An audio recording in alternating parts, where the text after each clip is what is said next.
Boa noite, gente linda. Beijo do Barba, bênção de Cristo. Sejam bem-vindos a mais uma edição do Papo Reto aqui no canal Barba Prata, o amor e suas letras. Hoje a gente vai trazer uma mensagem aos cansados e sobrecarregados. Ah, gente, quem não se sente cansada e sobrecarregada nos dias atuais, né? Uns dias tão agitados, tão complicados. Estamos envolvidos aí com diversas questões, diversos problemas. A todo momento somos convocados aí a dar opinião, a tomar decisões, e essa correria do dia a dia, é muito fácil a gente se sentir cansado. E eu não estou falando, evidentemente, do cansaço meramente físico, mas estou falando de um cansaço que é muito mais profundo. Para isso, há um texto bíblico que eu queria rapidamente citar aqui, que está em Mateus capítulo 11, versículos 28, 29 e 30.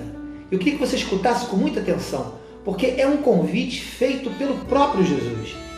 E é um convite porque começa com vinde, vinde. Diz assim o texto: vinde a mim, todos os que estáis cansados e sobrecarregados, e eu vos aliviarei. Tomai sobre vós o meu jugo e aprendei de mim, porque sou manso e humilde de coração, e achareis descanso para a vossa alma, porque o meu jugo é suave e o meu fardo é leve. Ah, gente, quem não está disposto aí a aceitar esse convite, né? Convite para receber alívio. Essa é a proposta que Jesus está trazendo.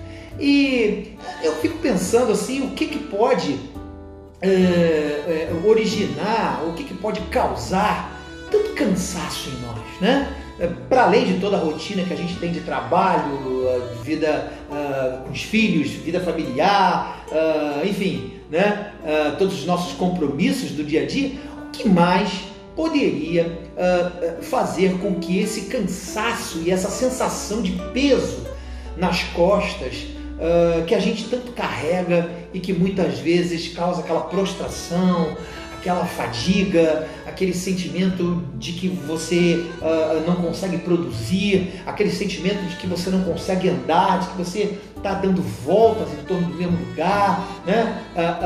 Como se diz por aí, aquele cachorro correndo atrás do próprio rabo, né? Andando em círculos. Então, que sentimentos seriam esses que poderiam proporcionar essa sensação de cansaço? Eu pensei basicamente em três sentimentos que podem nos trazer esse tipo de sensação, né?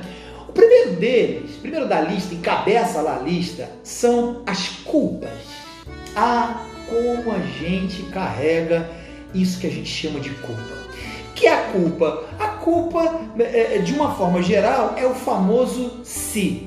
Sabe quando você olha para o passado e diz assim: se eu tivesse dado aquele passo, se eu tivesse feito aquela escolha, se eu não tivesse agido daquela forma, se eu não tivesse escolhido, por exemplo, né, aquele casamento, aquele emprego, se eu não tivesse escolhido ter filhos naquele dia, naquele momento, né, se eu tivesse voltado a estudar, se eu tivesse, sabe?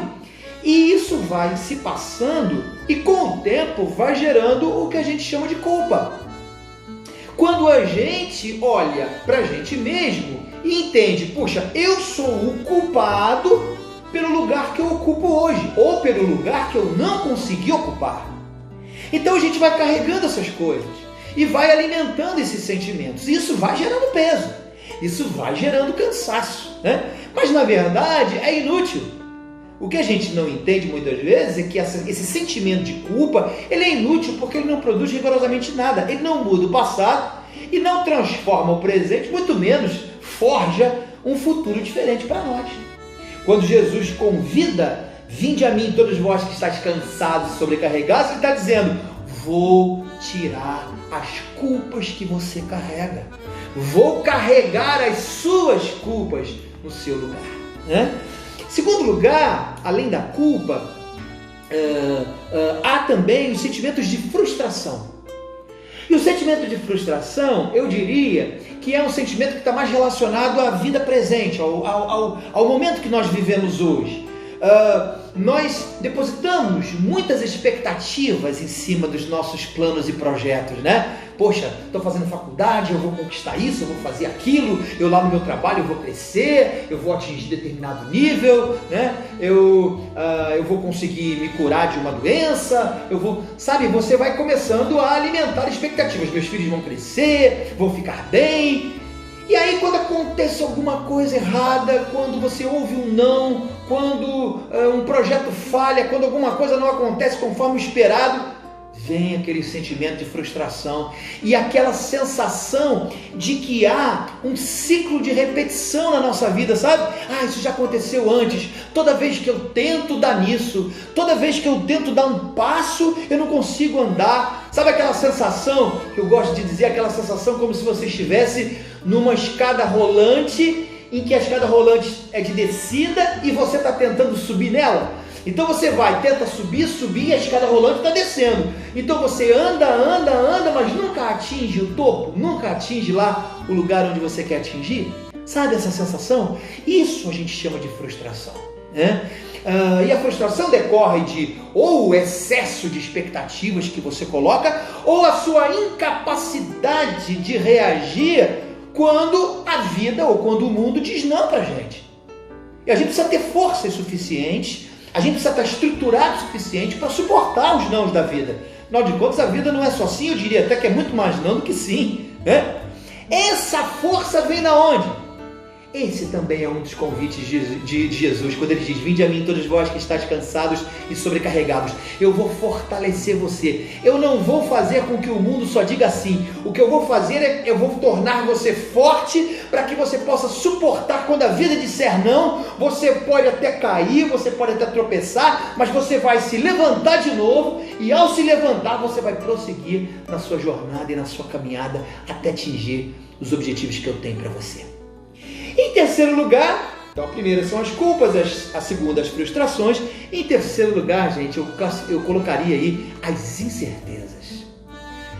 Tudo que a gente gostaria é de viver num mundo de convicções, né? De certezas, sabe?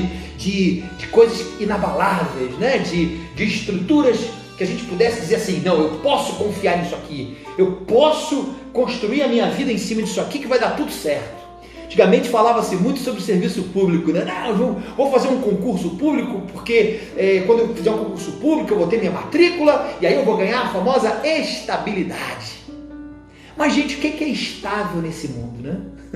Os empregos não são mais estáveis, as relações não são mais estáveis, o nosso lado emocional não é mais estável, não há estabilidade em lugar nenhum, a não ser em Cristo. Porque Cristo não muda.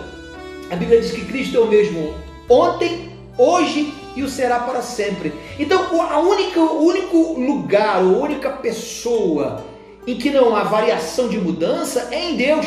Todo o restante ao nosso redor, inclusive nós mesmos, vamos mudando com o tempo, vamos mudando de opinião, tudo ao nosso redor vai mudando e a gente vai mudando junto. E essas mudanças todas trazem a instabilidade e as incertezas. O que vai ser do amanhã? O que vai ser do futuro? Como é que vai ser? Como é que eu vou pagar esse apartamento que eu estou comprando? Como é que eu vou... será que eu vou conseguir educar meus filhos? Será que eu vou estar vivo quando meu filho se casar? Será que eu vou poder ver os meus netos? Será que eu vou poder... será que eu vou chegar a concluir minha faculdade? Será que eu vou passar de ano? Será que... Sabe? Essas dúvidas todas que a gente tem e essas incertezas todas que a gente tem com relação ao futuro, isso tudo vai trazendo abatimento. Então as culpas, as frustrações, as incertezas vão sendo colocadas numa grande mochila que a gente carrega nas costas, e isso vai pesando sobre nós e vai ficando difícil levar. Quando Jesus convida aqui: vinde a mim todos vós que estáis cansados e sobrecarregados e eu vos aliviarei, Jesus está dizendo para você: pode trazer tuas culpas, pode trazer tuas frustrações, pode trazer tuas incertezas, porque eu vou te dar o alívio que você precisa. Legal? Fique com essa palavra, fique com essa mensagem. Talvez você aí do outro lado esteja se sentindo exatamente assim, cansado, sobrecarregado, a vida está ficando pesada e você já está com dificuldade de encontrar respostas e você que se sente como se estivesse num beco sem saída. Deixa eu dizer para você, confie em Deus. Tenha calma, tenha paciência. As coisas vão se resolvendo. Basta que você tenha fé naquilo que Ele te propõe, aceite o convite e se disponibilize a viver uma vida de amor. Não precisa pensar em nada muito mirabolante, nada muito estrondoso, não, sabe? Viva uma vida em que você ame a si mesmo, ame o teu próximo e ame a Deus, e você vai ver que isso tudo se transforma rapidinho. Valeu? Olha, um beijo do Barba, a bênção de Cristo, uma ótima noite para você, e você fica sabendo que aqui o papo é reto. Valeu?